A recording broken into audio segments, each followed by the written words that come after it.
오늘처럼 비가 오는 날에는 유독 그리워지는 기억이 있습니다. 바야흐로 40여 년 전 제 아내를 처음 만났던 순간이죠. 당시 저와 아내는 갓 대학 생활을 시작한 풋내기였어요. 그녀를 만난 건 정말이지 놀라운 우연이었어요. 어느 날 제 오랜 친구 녀석이 미팅에 같이 가지 않겠냐며 저를 꼬여내더군요. 부끄럽지만 그때까지 저는 제대로 된 연애 한번 해보지 못한 쑥맥이었습니다. 때문에 부담스럽다는 생각이 들어 친구놈의 꼬드김을 무시하고 있었죠. 하지만 그럼에도 불구하고 끈질기게 졸라오는 녀석 때문에 커피나 한 잔 마시고 오자는 생각으로 미팅 자리에 참석하게 됐습니다. 그리고 그날 이후로 저를 한참이나 졸라댄 그 친구놈은 저의 평생 은인이 되었습니다. 그 녀석 덕분에 제가 평생의 사랑을 만날 수 있었던 셈이니 당연한 일이죠. 커피숍 문을 열고 들어오는 아내와 눈이 마주치는 순간 그야말로 진부한 표현이지만 숨이 멎는 것만 같았습니다. 4대 4로 진행된 만남이었던지라 아내 옆에는 다른 여학생들도 여럿 서 있었죠. 하지만 제 눈에는 오롯이 아내만이 보일 뿐이었어요. 가녀린 목선, 어깨에 살짝 스치는 단발머리, 새카맣게 빛나는 두 눈동자까지. 그때까지 여자와 손조차 잡아보지 못했던 저였지만 그녀를 보자마자 굳게 다짐했습니다.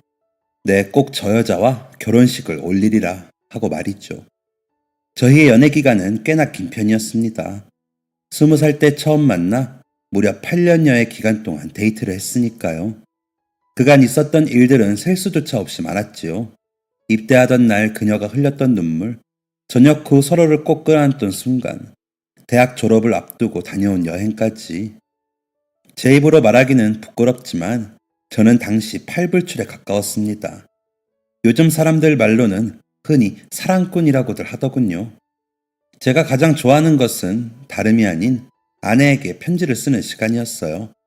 그녀의 아름다움에 대한 찬사를 한 줄, 그 고운 심성에 대한 감탄을 한 줄, 마지막으로 그녀에게 품은 나의 연심을 담아 한 줄 써내려가면 시간이 어찌나 빠르게 흐르던지요. 또 종이는 어찌나 조그맣던지. 하고 싶은 말을 채 반도 끝내기 전에 까만 글씨가 빽빽하게 가득 찼습니다. 당시의 아내는 원체 수줍음이 많은 숙녀였어요. 때문에 긴 편지를 건네주면 얼굴을 붉게 물들이며 고개를 푹 숙였죠. 지난번에 준 편지는 다 읽었어? 하고 물으면 아무 말도 하지 않은 채 귓볼만 새빨갛게 달아올랐습니다. 그런 아내이기에 그녀로부터 마음을 담은 답장 하나라도 받을 수 있을 거란 기대는 하지도 않았어요. 실제로 연애를 하고 결혼 후 두 아이를 장성한 어른으로 키우기까지 그녀는 제게 조그마한 메모 한 번 남긴 적이 없죠. 그게 내심 서운했지만 일부러 티는 내지 않았어요. 그 역시도 제가 사랑하는 아내의 성격 중 일부였으니까요. 수십 년이 지난 지금까지도 눈을 감으면 연애 시절 저희의 모습이 고스란히 떠오릅니다. 물론 이제는 볼 수 없는 아내이기에 가끔은 한없이 서글퍼지기도 하지만요. 네, 이쯤 되면 말씀을 드려야 할 것 같네요. 사실 오늘은 아내가 제 곁을 떠나 하늘나라로 긴 여행을 떠난 지 딱 1년이 되는 날입니다. 40년 동안 제게는 사랑스러운 여인이었고 두 딸에게는 따뜻한 어머니였던 그녀는 작년 이맘때쯤 기나긴 투병 생활을 마치고 숨을 거두었지요. 아내와 사는 내내 저는 정말 행복했습니다. 반면에 아내에게는 너무나 힘든 짐을 많이 떠안기곤 했죠. 아내를 처음 만났던 그날 이후로 딱 8년이 되던 날, 저희는 꿈에 그리던 결혼식을 올렸습니다. 어린 시절 부모님을 여의고 혼자서 지내온 그녀였기에 저는 꼭 든든한 버팀목이 되어주고 싶었어요. 하지만 현실은 녹록치가 않더군요. 원체 고지식하셨던 저희 아버지께서는 아내를 처음 만나던 날부터 언성을 높이셨습니다. 천의 고아인 주제에 누구 자식을 넘보냐며 험한 말도 많이 하셨죠. 그럼에도 불구하고 그녀는 오직 저라는 남자와 평생을 함께 하겠다는 일념으로 그 모든 모욕을 견뎌내 주었습니다. 그렇게 큰 산을 하나 넘었다고 생각하자마자 또 다른 위기가 찾아왔어요. 아내 뱃속에 저희의 2세가 자리 잡았다는 사실을 알게 된 당일이었죠. 첫째 딸을 임신했다는 소식을 전해드리자마자 어머니께서는 노발대발하며 화를 참지 못하셨어요. 3대 독자 집안에 시집와서 첫째부터 계집애라니 말이 된다고 생각하니? 하고 소리를 지르시기까지 했죠. 자라면서 단 한 번도 어머니께 혼인한 적 없던 저는 그저 당황스러운 마음에 아무런 대응도 하지 못했습니다. 아내는 제 옆에서 하염없이 눈물을 흘릴 뿐이었고 아버지는 그러게 내가 못 배운 며느리는 드리는 거 아니랬잖아 하며 배에 아이를 품은 아내의 면전에 담배 연기를 뻐끔뻐끔 뿜어내셨죠. 그날 다시 차를 운전해서 서울로 올라오던 길에 아내가 소리 없이 흘렸던 눈물을 기억합니다. 축복처럼 찾아온 아이를 차마 환영하지도 못한 채 죄책감부터 느껴야 했던 제 아내의 마음이 얼마나 고통스러웠을지 저는 감히 상상조차 하지 못하겠네요. 부모님의 예상치도 못했던 모습을 보고 온 날 저는 이렇게 사는 건 옳지 않다는 생각을 했습니다. 그리고 아내에게 깜짝 선언을 해버렸지요. 여보, 우리 더 이상 우리 부모님과 연락하고 지내지 말자. 그 말을 듣자마자 제 아내는요. 그 착하디 착한 여자는 오히려 펄쩍 뛰며 손사래를 쳤어요. 당신 무슨 소리를 그렇게 해. 말도 안 되는 소리 하지 말아요 정말. 하지만 저도 차마 질 수는 없었어요. 가끔은 엄격하셨어도 저에게만큼은 마냥 따뜻한 모습만 보여주셨던 부모님이지만 제가 사랑하는 여자와 제 자식들에게 그처럼 모질게 대하실 거라면 차라리 연을 끊는 게 낫다고 생각했으니까요. 그 이후로도 아내는 종종 이번 주말에는 시댁에 가서 잘못했다고 사과드리고 와요. 하다못해 인사라도 좀 드리고, 응? 하고 넌지시 말했지만 저는 물러서지 않았습니다. 누군가는 이런 저를 보고 불효자식이라고 부르실 수도 있어요. 하지만 당시에 저는 제 아이를 가진 여자에게 말도 되지 않을 만큼 심한 모독을 한 부모님과 계속 연을 이어갈 수가 없었네요. 그렇게 세월은 빠르게 지나갔고 어느새 저희 부부에게는 복숭아처럼 뽀얗고 귀여운 딸아이가 생겼습니다. 누구나 자식 앞에서는 팔불출이 된다고 하지만 저는 그 정도가 남 달랐던 것 같네요. 직장에서 일을 하면서도 하루 종일 머릿속에서는 딸아이 생각뿐이었으니까요. 아이가 하고 싶다는 것은 다 시켜주고 싶어서 밤을 새워 야근하는 일이 허다했지만 그럼에도 매 시간마다 집으로 전화를 걸어 와이프와 아이의 목소리를 듣곤 했습니다. 저희 첫째 딸 희진이는요. 제 딸이라서 그런 게 아니라 정말이지 똑부러진 아이입니다. 3살이 되기도 전에 말을 떼었고 5살 무렵부터는 혼자 동화책까지 술술 읽었을 정도예요. 게다가 2살 터울인 동생 희수에게도 어찌나 착한 언니인지 두 녀석이 싸우는 모습을 본 게 한 손으로 꼽을 수 있을 정도죠. 아니, 사실 두 딸아이가 어떤 유년 시절을 보냈는지 저는 정확하게 알지 못합니다. 둘째 희수의 출산 예정일을 채 일주일도 남기지 않고 교통사고를 당해버렸거든요. 당시 아내는 배가 남산만큼 부른 만삭 임산부였습니다. 그 무거운 몸으로 희진이를 정성껏 돌봤고 제게도 아침 저녁을 상다리가 부러질 만큼 차려주던 만점 아내이자 엄마였죠. 사고를 당하던 날의 기억은 아직까지도 생생합니다. 1992년 5월 4일. 그날은 월요일이었고 어린이날을 딱 하루 앞둔 날이었어요. 아침에 출근을 하며 여느 때처럼 아내와 깊은 포옹을 했고 다시금 만삭이 된 그녀의 배를 쓰다듬었습니다. 또 머리카락이 복슬복슬하게 자란 희진이의 뺨에 또 입을 맞춰주었죠. 그렇게 평범하게 자동차를 몰고 회사로 향하던 중 저는 공사 현장으로 시멘트를 운송하던 레미콘과 충돌 사고를 겪었습니다. 아내의 말을 빌어 설명하자면 당시에 저는 다시 살아나는 게 기적일 정도로 심한 부상을 입었다고 해요. 의사는 단호한 표정으로 해드릴 수 있는 수술을 다 하더라도 의식을 회복하지 못할 가능성이 높습니다. 라고 말했지만 아내는 차마 저를 포기할 수 없었다고 하더군요.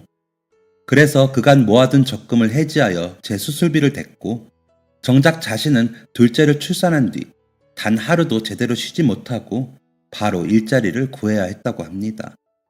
시가와는 연락이 끊어진 지 오래. 친정 부모님은 이미 한참 전 세상을 떠나신 상태로 그녀가 얼마나 모진 세월을 홀로 견뎌야 했을지를 상상하면 그저 마음이 천갈래 만갈래로 찢어지는 것만 같습니다. 아내는 당연히도 둘째를 혼자 낳아야 했어요. 분만실에 우렁찬 둘째 딸의 울음소리가 울려 퍼지던 순간 아내 역시도 뜨거운 눈물을 흘렸다고 합니다. 그래도 축복이 찾아와 주니 얼마나 다행인가 싶은 마음이 반이었고, 나머지 반은 여자 혼자 두 딸아이를 어떻게 책임져야 하나 싶은 걱정이 가득했다고 하더군요. 한 번은 염치를 불구하고 저희 부모님께 연락을 드린 적이 있다고 합니다. 당장 내일 아침으로 먹을 쌀조차 다 떨어졌기 때문이었죠.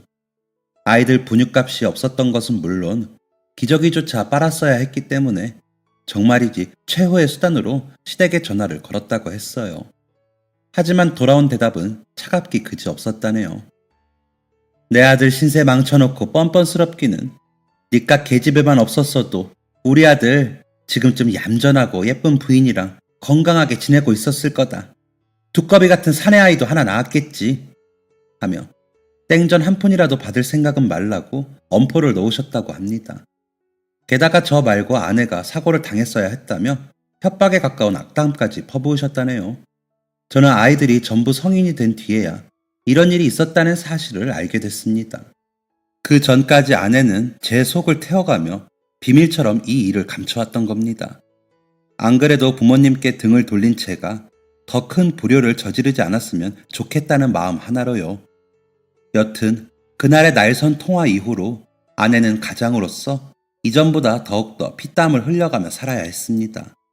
일주일 내내 단 하루도 쉬지 않고 식당 아르바이트와 신문 배달 일을 했죠. 새벽 5시에 일어나 등에는 첫째를, 앞에는 둘째를 들쳐매고 동네를 누비며 조간신문을 돌렸다고 합니다. 또 낮 시간 동안에는 희진이와 희수를 어린이집에 맡긴 채 기사 식당에서 설거지며 서빙 일을 도맡아 했고요. 그러면서도 두 딸을 어찌나 금지옥엽 키웠는지 아이들은 너무나 건강하고 해맑게 잘 자라주었습니다. 학교 숙제 한 번 밀린 적이 없었고 그 나이 또래라면 당연히 하는 반찬 투정도 부리지 않았어요. 오히려 엄마가 무리라도 할까 나서서 설거지며 빨래를 하면 했지 단 한 번도 속을 썩인 적 없는 예쁜 딸들입니다. 꼭 필요할 때마다 곁을 지키지 못했던 아비도 원망하지 않았고 매일 저녁마다 제가 다시 깨어날 수 있도록 기도까지 했다고 하더군요. 참 누굴 닮아 이렇게 정이 많고 사랑이 넘치는지 제 엄마를 거푸집처럼 빼다 놓은 두 아이들에게도 그저 고마운 마음뿐입니다. 아내는 원래 몸이 약한 편이었어요. 한절기면 늘 감기를 달고 살았고 1년 중 반 정도는 기침을 하며 보냈죠. 그렇게나 허약한 여자가 홀로 살림이며 바깥일까지 전부 해내야 했던 긴 세월이 제게는 너무도 미안할 따름입니다. 그 와중에도 매일 저녁 제가 입원해 있는 병원에 찾아와 따뜻한 물에 적신 수건으로 제 몸을 닦아주기까지 했으니 제가 잃었던 정신을 다시 찾을 수 있었던 건 기적이 아닌 순전히 아내의 노력 덕분이었다고 말해도 과언이 아니겠지요. 아내가 그렇게 힘든 생활을 이어가던 어느 날이었습니다. 아침 내내 신문을 배달하고 잠시 쉬던 그녀의 휴대폰이 시끄럽게 울리기 시작했어요. 병원에서 온 연락이었습니다. 그 순간 왜인지 그녀는 묘한 기분을 느꼈다고 해요. 무소식이 희소식이라는 말이 있지만 이 전화만큼은 좋은 소식을 담고 있을 거라는 막연한 희망이 샘솟았다고 하네요. 다행스럽게도 아내의 예감은 사실이 되었습니다. 여보세요?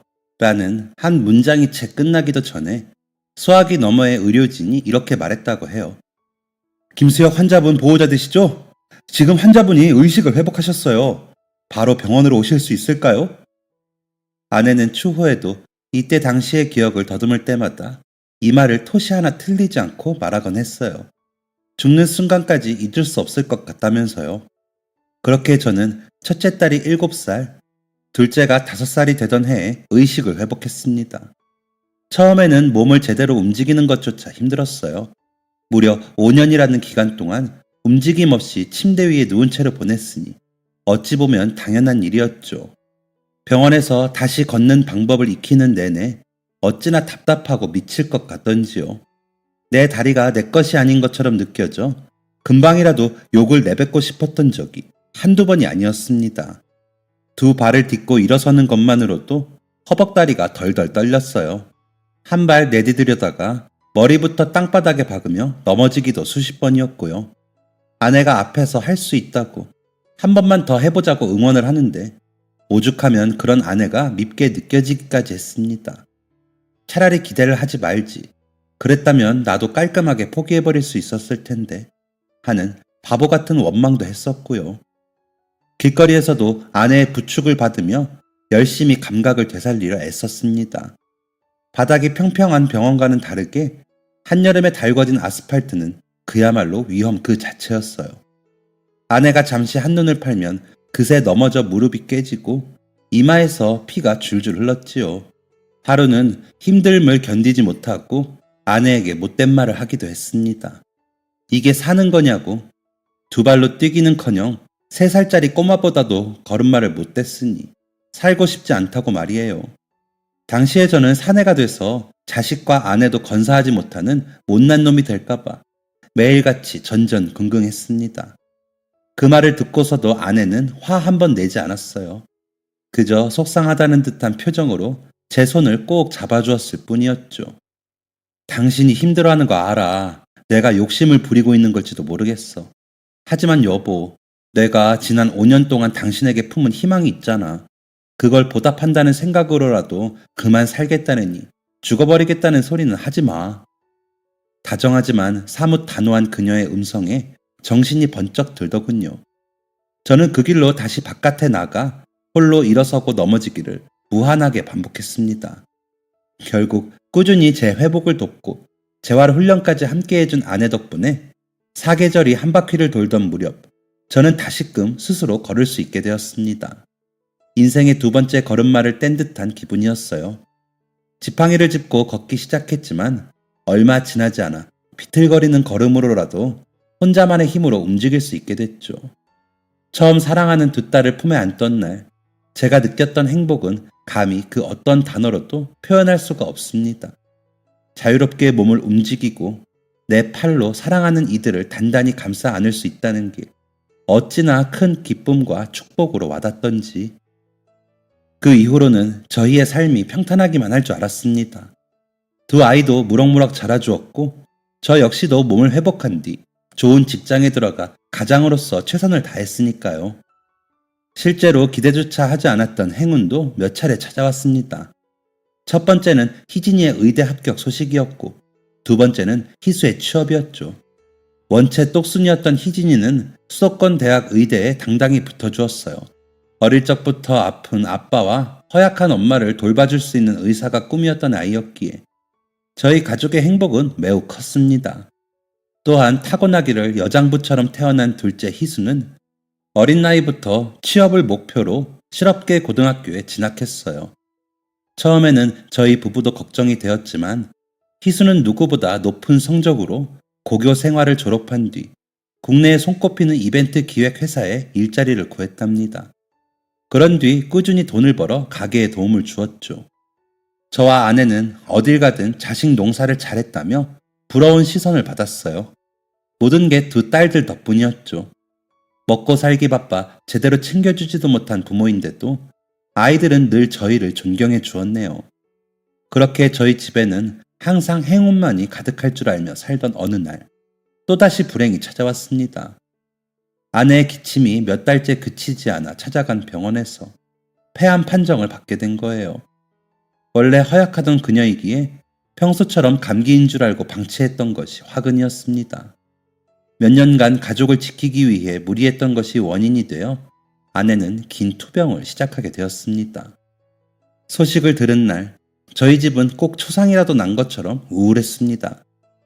2 딸은 제 어머니의 손을 꼭 잡고 수도꼭지처럼 눈물을 흘렸고 저 역시도 차마 마음을 붙들지 못해 베란다에서 연신 울음을 삼켜야 했죠. 그 난리 중에도 정신을 온전히 차리고 있던 사람은 오히려 아내였습니다. 원래 사람은 다 죽는 거야. 너무 슬퍼할 필요 없어. 응? 아내는 저와 2 딸을 달래며 의연하게 굴었어요. 사실 누구보다 고통스러운 것은 자기 자신이었을 텐데 되려 차분하게 아이들의 머리칼을 쓰다듬는 그 손길이 저를 더욱 미안하게 만들었습니다. 별 볼 일 없는 남자에게 시집와 모진 시댁의 수모를 견뎌야 했던 20대의 그녀. 식물인간이 되어 언제 깨어날지도 분명치 않은 남편을 온종일 돌봐주던 30대의 그녀. 두 딸아이만큼은 떳떳한 어른이 되었으면 하는 마음으로 헌신적인 어머니가 되길 자처했던 40대의 그녀. 그 모든 순간들이 제 심장을 파고드는 통에 차마 눈물을 멈출 수가 없더군요. 그 이후로 저는 최선을 다해 아내를 돌보기 시작했습니다. 주변에서 좋다는 약재가 있으면 어떤 수를 쓰더라도 악착같이 구해왔습니다. 그걸 다려 아내에게 먹일 때면 이유 모를 희망이 샘솟았거든요. 지금 이 순간은 찰나일 뿐이다. 아내는 분명 다시 건강해질 것이다. 하는 가망 없는 소망이라도 품어볼 수 있었기 때문에 포기하고 싶지 않았습니다. 둘째 또한 엄마의 병원비를 보태기 위해 밤낮 없이 회사에서 열정을 불태웠죠. 제 몸이 피곤한 것은 아랑곳하지도 않고 매일 야근을 이어갔습니다. 새로운 프로젝트가 시작되면 끼니조차 제때 챙겨 먹지 못할 만큼요. 또한 첫째는 제 손으로 엄마를 완쾌시키겠다며 혹독한 인턴이며 레지던트 과정을 수학했어요. 덕분에 우수한 성적으로 의대를 마치고 모교 산하의 병원에서 근무하게 되었죠. 아내도 몸을 회복하기 위해 최선을 다했습니다. 숨이 차올라 제대로 걷지도 못하면서도 하루에 30분씩은 꼭 바깥에 나가 가벼운 산보를 했지요. 왜 굳이 이렇게 힘든 일을 하냐고 물어보니 그녀는 이렇게 답했습니다. 이게 뭐가 힘들어. 당신이랑 애들 두고 떠날 생각하면 나는 그게 더 힘들어. 이건 아무것도 아니야. 아내는 오히려 보란 듯이 더욱더 스스로를 가꿨어요. 거울을 볼 때마다 늙어가고 야위어가는 자기 자신이 보기 싫다며 립스틱과 화장품을 사 모으기도 했죠. 그녀의 약해지는 몸보다 더 저를 안타깝게 만들었던 것은 그녀의 마음이 점점 무너지고 있다는 사실이었습니다. 아내는 애써 밝은 척 굴기 위해 무던히도 노력했어요. 하지만 해가 지고 잠들 시간이 가까워지면 갑작스럽게 눈물을 쏟아내며 죽기 싫어, 여보. 제발 나 좀 살려줘. 하고 애원을 했습니다. 한평생을 바쳐 사랑했던 여인이 부디 자신의 죽음을 막아달라 애원하는 모습을 지켜보는 사내의 심정은 아마 겪어보지 못한 분들은 짐작조차 어려우실 겁니다. 차라리 제 심장을 도려내 팔아서라도 아내를 살려내고 싶었어요. 하지만 그런 저희의 소망을 배신하기라도 한 듯 매일 아내의 몸은 약해져만 갔습니다. 꾸준히 항암 치료를 받으며 버텨준 덕분에 처음 암 판정을 받은 뒤 10년이 넘도록 저희의 곁에서 머물러 주었지만 이 역시도 위안이 되지는 못했습니다. 억지로 그녀를 붙잡아 두느라 오히려 아내를 더 고통스럽게 만드는 건 아닐지 매일같이 의심해야 했어요. 이렇듯 무너져가던 저와는 다르게 두 딸아이는 너무나 건실한 어른으로 성장했습니다. 10년 사이 첫째는 전의무이가 되었고 둘째는 제 이름으로 행사 기획사를 차려 어엿한 대표님으로 자리매김을 했죠. 희진이는 온갖 신약이 나올 때마다 제 엄마가 나을 것이라는 희망을 품고 시험을 해보았어요. 그러나 하늘이 무심하게도 그중 어떤 것도 아내의 건강을 회복시켜주진 못했습니다. 때문에 고통스러운 항암 과정이 반복되었고 그 사이 아내의 몸은 점점 더 야위어만 갔어요. 원래부터 아담하던 그녀였건만 살이 빠지고 또 빠져 나중에는 뼈밖에 남지 않았죠. 온몸에는 털이 한 올도 남지 않았고요. 치료제 부작용으로 인해 피부에는 발진이 생겼습니다. 그 시점쯤 되니 오히려 그녀를 붙잡아두는 게 더 죄스러운 일이라는 확신이 들더군요. 아무리 강한 진통제도 와이프의 고통을 잠재우진 못했으니까요. 병상에 누운 채 참을 수 없을 만큼 지독한 통증에 비명을 지르는 그녀를 보며 저는 결국 결심할 수밖에 없었습니다. 남은 시간이 얼마 없음을 인정하자고 대신 남은 시간을 그 누구보다 행복하게 보낼 수 있도록 최선을 다하자고 말이죠. 엄마가 얼마 뒤면 돌아가실 것 같아. 어느 날 희진이는 애써 차오르는 눈물을 삼키며 저와 희수에게 말했습니다. 벌써 몇십 번은 거쳤던 CCT 촬영 결과가 나오던 날이었죠. 희수는 넋이 나간 사람처럼 아무런 대답도 하지 못했습니다. 차마 부정할 수 없는 사실이었으니까요. 가족 모두가 외면하고 있었을 뿐 아내의 죽음은 결코 막을 수 없는 일이었어요.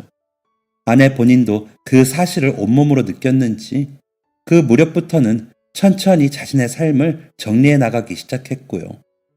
여보, 나 남은 시간은 집에서 보내고 싶어. 아내는 진심 어린 표정으로 선언했어요. 저와 두 딸은 긴 상의 끝에 그녀를 집으로 데려오기로 결심했습니다. 특히 이미 많은 환자의 임종을 지켜봤던 희진이의 의견이 컸어요. 병원에서 죽을 날만을 목 놓아 기다리게 하는 건 엄마에게 할 행동이 아니라고 생각했던 거죠. 그렇게 제 아내는 다시 집으로 돌아왔습니다. 하지만 꾸준히 약값을 대기 위해서 저는 일을 나가야만 했어요. 때문에 그녀를 홀로 내버려두는 시간이 꽤나 길었습니다. 그래도 아내는 불평 한마디 하지 않았어요. 오히려 저와 희수 그리고 희진이를 위해 집을 쓸고 닦았고 가끔 밑반찬을 만들기도 했습니다. 제발 그러지 말라고 누워서 쉬라고 말을 해도 가만히 있지 않았어요. 그때는 그 행동을 이해할 수 없었지만 이제와 생각해보니 알 것도 같네요. 그게 아내 나름의 이별을 준비하는 방식이었다는 걸 말이죠. 그리고 남겨질 저와 두 딸도 저희 나름의 이별을 준비하기 시작했어요. 이건 모두 둘째인 희수의 의견이었죠. 우리 엄마를 위해서 작은 파티를 열면 어때요? 처음 그 말을 들었을 때는 조금 엉뚱한 아이디어라고 생각했어요. 하지만 아이의 말을 더 듣다 보니 알 것 같더군요. 아내를 마냥 꽁꽁 감싸기만 하는 건 답이 아니라는 것을요. 실제로 아내도 비슷한 말을 한 적이 있었습니다. 자신이 곧 세상을 떠날 것이라는 것은 스스로도 안다고 말이죠. 그러니 부디 자기를 환자 취급하지 말고 남은 시간이라도 즐겁게 보낼 수 있도록 도와달라고 했습니다. 그때는 마침 저와 아내가 결혼을 한 지 40주년이 되던 때였어요. 그래서 저희는 처음이자 마지막이 될 결혼기념일 파티를 열기로 결심했습니다. 아내에게는 비밀로 한 채 행사를 준비해야 했어요. 마침 작은 딸이 운영하는 회사가 행사를 기획하고 개최하는 일을 하고 있었던 덕분에 큰 도움을 받을 수 있었네요. 다양한 소품들을 준비하고 아내가 좋아하던 과일과 다과류를 구매했습니다. 예쁜 현수막도 제작했고요. 저희에게 주어진 시간은 결코 길지 않았습니다. 아내가 버텨줄 수 있는 기간 동안 모든 것을 완벽하게 준비해야 했죠. 저와 두 아이들 모두 최선을 다했습니다. 덕분에 다행스럽게도 파티를 열기 사흘 전 모든 준비를 마칠 수 있었고요. 그런데 늘 비극은 예상치 못한 순간에 찾아오더군요. 행사를 불과 이틀 남긴 날이었습니다. 갑자기 희진이로부터 전화가 왔더군요. 엄마가 집에서 쓰러져서 갑작스럽게 병원으로 옮겨왔다고 말이죠. 딸애가 새벽까지 근무를 마치고 퇴근을 해서야 쓰러진 엄마를 발견했다고 하니 자칫 조금만 더 늦었더라면 돌이킬 수 없는 상황이 벌어졌을지도 모르는 일이었습니다. 그날 간신히 아내의 숨을 붙여놓고 희진이는 정신을 잃을 때까지 뜨거운 눈물을 흘렸어요. 더 이상 이런 노력이 무슨 의미가 있어요, 아빠. 난 오히려 엄마를 괴롭게 만드는 것 같아요. 더는 못하겠어요. 아이를 위로하고 싶었지만 저로서도 해줄 수 있는 말이 없었습니다. 그 순간 저는 그저 못난 아비의 못난 남편이었을 뿐이었어요. 5년간 제 병수발을 드느라 병에 걸린 아내, 차마 딸을 달래줄 수도 없는 아빠, 그게 저였습니다. 결국 아내는 호스피스 병동에 입원할 수밖에 없었어요. 24시간 내내 그녀를 지켜줄 의료진 없이는 단 한순간도 안심할 수 없는 상황이었으니 말이에요. 다행스럽게도 간신히 의식을 차리긴 했지만 아내는 차마 몇 마디 말을 할 기운조차 없는 듯 보였습니다. 여보, 제발 내 곁에 조금만 더 있어줘. 응? 그녀의 손을 잡고 간절히 애원했습니다. 아내는 힘없는 눈빛으로 그저 저를 바라볼 뿐이었고요. 그 맑은 눈동자에서 몇 방울의 눈물이 떨어지는 걸 보니 누군가 제 심장을 도려내는 듯 통증이 느껴지더군요. 그리고 그 순간 저는 깨달았습니다. 아내가 진정 원하는 게 무엇인지 말이에요. 그녀는 남겨질 저희가 아프지 않길 바랐던 겁니다. 저희의 기억에 아프지 않은 모습으로 다정한 엄마이자 아내로 남길 바랐던 거죠. 그걸 깨닫는 순간 저는 희수에게 전화를 걸었습니다. 그리고 말했죠. 파티 말이야. 예정대로 진행하는 게 좋겠다. 그렇게 저희는 계획했던 것과 조금의 차이도 없이 파티를 열었어요. 의료진 분들의 도움도 받을 수 있었습니다. 그날 하루만큼은 1인실에 머물며 화려한 장식을 곁들인 잔치를 열었죠. 함께 케이크도 자르고 많은 환자분들을 불러 축하도 받았습니다. 저는 이토록 아름다운 여자와 40년이라는 세월을 보낼 수 있어 영광이었다고 모든 이들의 앞에서 선포했습니다. 그날의 그 뜨거운 박수를 저는 평생 잊지 못할 거예요. 희진이가 사온 폴라로이드 카메라와 아내의 담당 간호사님이 빌려준 디지털 카메라로 사진도 아낌없이 찍었습니다. 아내의 얼굴에도 간만에 고통 외에 다른 감정이 떠올랐어요. 순수한 기쁨과 행복이요. 잔뜩 쉰 목소리를 쥐어짜서 그녀가 제게 말했습니다. 여보, 정말 고마워. 덕분에 나 이제 걱정 없이 떠나도 될 것 같아요. 그 말을 들을 때만큼은 이상하게도 더 이상 슬프지가 않았네요. 오히려 저 역시도 충만한 행복감에 미소를 지을 정도로 말이죠. 그토록 기억에 남을 행사가 치러지고 딱 하루 뒤, 제 아내는 세상을 등지고 떠나버렸습니다. 그녀를 떠나보내던 날에는 유난히도 많은 비가 내리더군요. 마치 하늘이 제 마음을 읽기라도 한 듯 말입니다.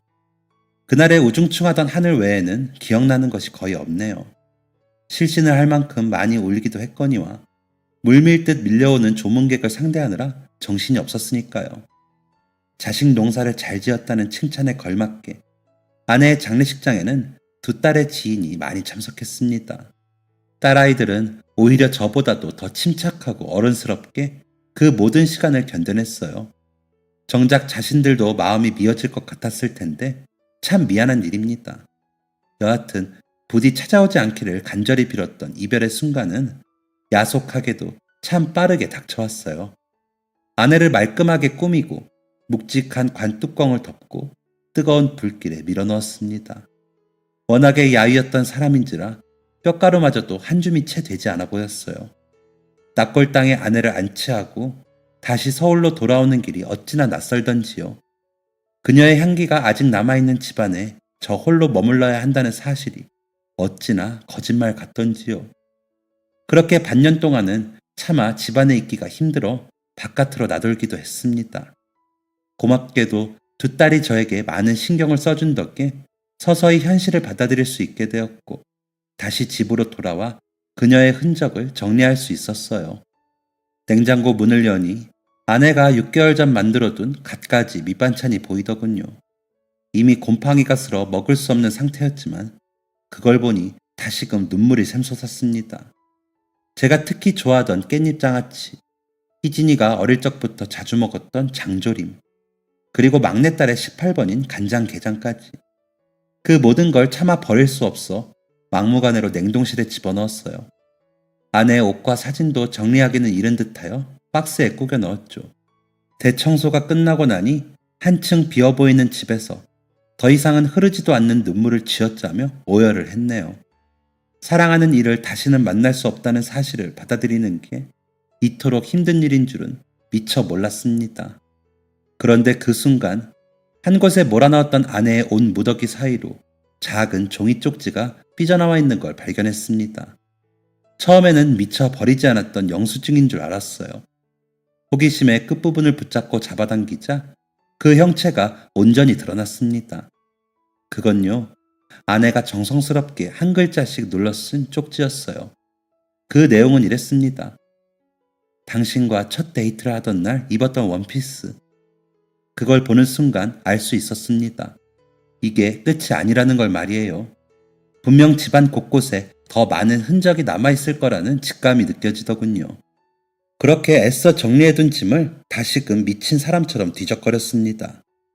그녀가 아끼던 그릇들 사이에는 아내의 특제 불고기 양념장 레시피가, 화장품을 진열해둔 테이블 위에는 제가 주기적으로 발라야 하는 알러지 방지 로션 정보가 적혀있는 쪽지가 끼워져 있었죠. 또한 옷장에 걸려있던 블라우스에는 희진이에게 물려줄 것, 세련된 청바지 주머니에는 희수가 입으면 예쁠 것 같아 라는 메모가 끼워져 있었고요. 평생 부끄럽다며 단 한 번도 써주지 않았던 쪽지를 하늘나라로 떠나는 길에 남겨준 그녀가 약간은 원망스러웠어요. 그래도 목 울대를 간지리는 울음을 참아야 했습니다. 하늘에서 저를 지켜볼 아내가 슬퍼할 테니까요. 하지만 그 짧은 쪽지들 사이에서 길다란 장문의 편지를 발견하던 순간 그 모든 결심은 일순간 와르르 무너져 내리고야 말았어요. 아내가 가장 좋아했던 연보랏빛 편지지 위에는 병마와 싸우느라 힘이 다 빠져버린 손으로 한자씩 꾹꾹 눌러 적은 아내의 마음이 새겨져 있었습니다. 여보, 이런 말 듣는 걸 좋아하지 않는 당신이지만 이제는 슬슬 마음의 준비를 해야 할 것 같아 글로나마 몇 자 남기기로 했어. 나는 곧 세상을 떠나게 될 것 같아. 내가 없으면 한시라도 마음 편히 지내지 못하는 당신을 알기에 작은 선물들을 준비했어. 우리의 긴 추억이 깃든 이 집 곳곳에 보물을 숨겨놨으니 찾아봐. 아마 당신이 남은 평생 동안 노력하더라도 다 찾기는 어려울걸. 그러니까 우리 내기를 하나 하자. 아주 오랜 시간이 흘러 마침내 당신이 내가 있는 곳에 도착했을 때 말이야. 그때 보물을 몇 개나 찾았는지 꼭 알려줘. 내가 숨긴 걸 모두 발견했다면 당신이 이기고 그렇지 않다면 내가 이기는 거야. 절대 포기하지 말고 중간에 멈추지도 마. 천천히 여유롭게 보물찾기를 하는 거야. 알겠지? 사랑해 여보. 그걸 발견하는 순간 마치 제 옆자리에 아내가 다시 살아온 것처럼 포근한 기분이 들었어요. 자신이 떠나고 난 뒤 시리에 빠져 삶을 포기할 제가 걱정되었던 걸까요? 그녀는 마지막까지 재미있는 놀이를 만들어 제게 선물해 주었습니다. 더 열심히 살라고, 더 떳떳한 아버지가 되라고 말이에요. 그 마음이 고스란히 전해진 덕분인지 더 이상 눈물이 나오지 않았어요. 오히려 아내를 떠나보낸 뒤 아주 오랜만에 깊은 미소를 지을 수 있었네요. 당장 사진을 찍어 딸아이들과 함께 나누던 단체 채팅방에 올렸습니다. 읽은 표시가 떴지만 답장은 한동안 오지 않았어요. 대략 한두 시간이 지나서야 희진이로부터 답이 왔습니다. 아빠, 저 퇴근하고 집에 잠깐 들릴게요. 곧이어 희수 역시도 오늘 저녁 같이 먹어요 하고 메시지를 보내왔습니다. 두 딸은 누가 먼저랄 것도 없이 불고기를 만들 수 있는 재료들을 한아름 사서 현관문을 열고 들어왔어요. 그날 저희는 정말 간만에 다시는 먹을 수 없을 줄 알았던 아내의 불고기를 먹을 수 있었습니다. 요리에는 영 재능이 없던 저지만 그녀가 어찌나 친절하게 레시피를 적어두었는지 곧잘 불고기 한 접시를 완성해냈죠. 어때? 엄마가 해줬던 거랑 비슷하니? 제가 두 딸에게 묻자 녀석들은 깜찍하게도 서로 시선을 주고받더라고요. 한참이나 대답 없이 웃음만 짓던 희수가 마침내 장난기 어린 목소리로 대답했습니다. 앞으로 주말마다 모여서 아빠가 해주는 불고기 먹어야겠다. 혹시 알아요? 계속 연습하다 보면 언젠가는 엄마 손맛이 날지. 딸들의 솔직한 평가를 들으니 저도 모르게 푸하하고 웃음이 터졌습니다. 그렇게 아주 간만에 두 딸과 저는 말 그대로 파한대소를 하며 즐거운 저녁 식사를 했네요. 식탁 앞에는 내 가족이 웃으며 찍은 결혼 40주년 기념일 사진이, 입안에는 아내가 만들어주었던 것과 똑같은 달달한 불고기가, 그리고 제 앞에는 아내의 예쁜 눈과 코를 빼닮은 두 딸이 있었어요. 그제서야 알겠더군요. 그녀는 세상을 떠났지만 결코 저희의 곁을 떠난 것은 아니라는 걸 말입니다. 그 식탁 앞에서 저희 가족은 20여 년 전으로 돌아간 것만 같았어요. 고교 입학을 코앞에 둔 희진이와 갓 중학생이 된 희수, 그리고 젊은 날에 저와 환한 미소를 띤 와이프가 둘러앉아 있었죠. 그 누구도 아프지 않고 그 누구도 슬프지 않은 모습으로요. 온 가족이 한 곳에 모여 있다는 것만으로도 가슴 벅차게 행복했던 나날이 고스란히 떠올랐습니다. 아마 이 사연을 듣고 계신 여러분 중에서도 저처럼 사랑하는 가족을 먼저 떠나보낸 경험을 가진 분이 계실 겁니다. 그 텅 빈 듯한 마음을 전부는 아니더라도 어느 정도는 공감할 수 있어요. 제가 감히 여러분께 한마디를 드리자면 더 이상 그들을 만날 수 없다는 사실에 공허함을 느끼지 않으셔도 된다는 말을 하고 싶네요. 눈에는 보이지 않겠지만 아직도 그들과 함께 했던 추억과 기억은 우리 마음에 있으니까요. 우리가 기억하는 동안만큼은 적어도 그 시간 동안은 그들 역시 우리의 곁에 있다는 사실을 꼭 기억하시기 바랍니다. 그리고 먼 훗날 다시 그들과 만날 그 순간을 위해서 최선을 다해봐요, 우리. 저는 이제부터 하늘에 있는 아내에게 부끄럽지 않은 남편이 되기 위해 노력할 겁니다.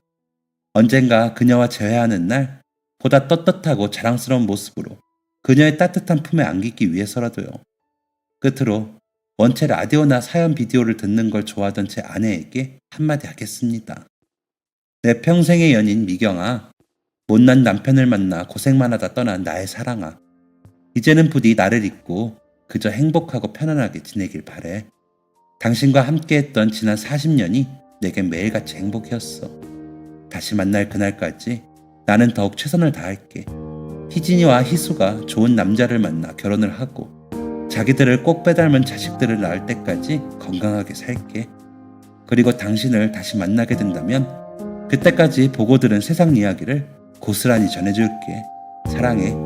그리고 정말 미안했어. 당신의 왕자님이 되고 싶었던 수혁. 지금까지 사연 들어주셔서 감사합니다. 사연이 재밌으셨다면 구독과 좋아요를 눌러주세요. 감사합니다. 안녕히 계세요.